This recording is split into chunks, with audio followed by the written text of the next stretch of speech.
You say yes when you mean no. You smile when you want to leave. You listen when your soul is screaming to be heard. And for what? Approval? Nice people finish drained. Not because they aren't strong, but because they hand out their strength to everyone. Steve Jobs didn't create Apple by being liked. He wasn't known for kindness. He was known for vision, for truth, for focus. You're not here to be liked. You're here to lead. Nice isn't always honest. Sometimes it's fear wrapped in politeness. But truth builds legacies. Jobs once said, "Your time is limited, so don't waste it living someone else's life." And yet, every time you hold back your truth to make others comfortable, that's exactly what you're doing.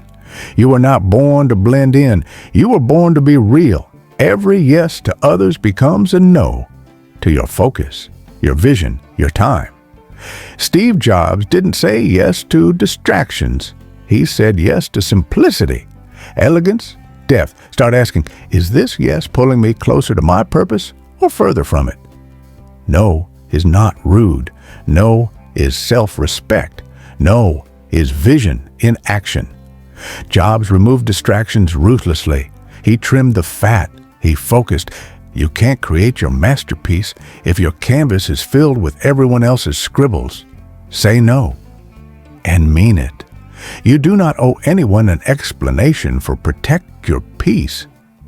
When Jobs returned to Apple, he cut products, teams, ideas, not because they were bad, but because they weren't essential.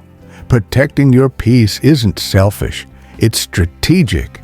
Jobs wasn't always liked, but he was respected, revered, sometimes feared, because he didn't fold. People pleasers bend, leaders build. You want to be nice?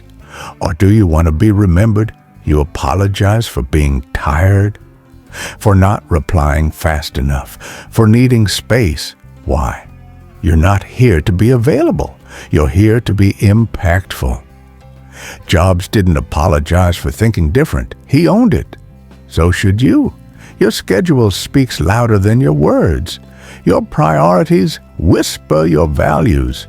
You teach people how to treat you by what you allow. Jobs showed us what mattered by what he gave his time to. You must do the same. Walking away isn't weakness, it's wisdom.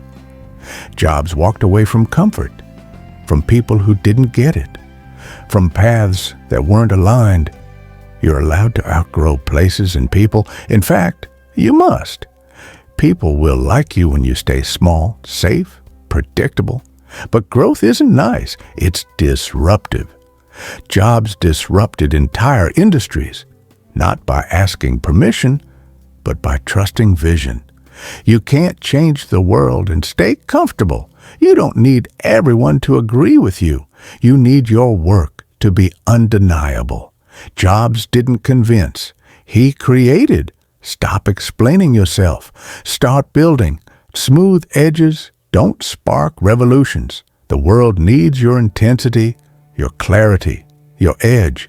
Jobs wasn't smooth. He was sharp, focused, demanding. And because of that, we hold the future in our hands. You owe no one constant access to your mind. Your creative energy is sacred. Every distraction, every fake yes, steals from your genius. Steve Jobs wasn't everywhere. He was intensely focused where it mattered. And that's why Apple created magic. You can't do your best work when you're constantly accessible. You need space to think, to dream, to invent.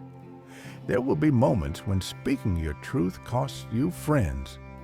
But the people who leave because of your honesty were never aligned with your purpose. Jobs didn't sugarcoat. He said what needed to be said. Your job is not to manage others' comfort. It's to live in your integrity. Growth often feels lonely. When you stop being available to everyone, you'll be misunderstood, judged. But remember, you're not leaving people behind. You're choosing yourself. Steve Jobs grew by trusting his instincts, not crowd approval. You must do the same. You can't lead if you need to be liked. You can't inspire if you're afraid to speak up. The world remembers leaders, not people who followed every rule. Jobs broke the rules, and because of that, he built the future. How long have you dimmed your light so others don't feel small? How long have you swallowed your opinions to keep the peace? That's not nobility, that's fear. You were given a voice, a mind, a gift. Use it or regret it. You cannot save people who don't want to change. You cannot lead people who don't respect your direction. Jobs didn't chase approval. He chased vision. You are not responsible for everyone's journey, just your own. You have 24 hours a day, like Jobs did, like everyone does.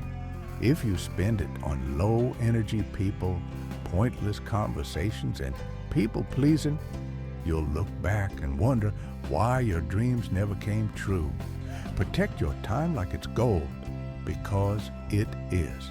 Being nice tries to look perfect. Being real allows imperfection. The world doesn't need another mask. It needs your real story. Jobs was imperfect, flawed, but honest. And that made him powerful. The first time you set a boundary, your voice may shake. The first time you say no, you may feel guilt. Do it anyway, because your future self is begging you to stop playing small. Availability is not a virtue. You don't owe instant replies. You don't owe energy to every conversation. Jobs didn't try to be everywhere. He focused where he created the most impact. So should you.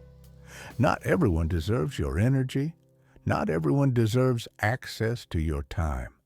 Your presence is a privilege. Start treating it like one. Steve Jobs said, "Remembering that you are going to die is the best way I know to avoid the trap of thinking you have something to lose. So stop playing small, stop pleasing, start building, and when your time comes, leave nothing behind. Die empty." You don't need to be nice. You need to be honest, focused, free. Steve Jobs wasn't nice. He was revolutionary. Be that. You're not here to be liked. You're here to lead. Thanks for watching. Subscribe for deep life motivation.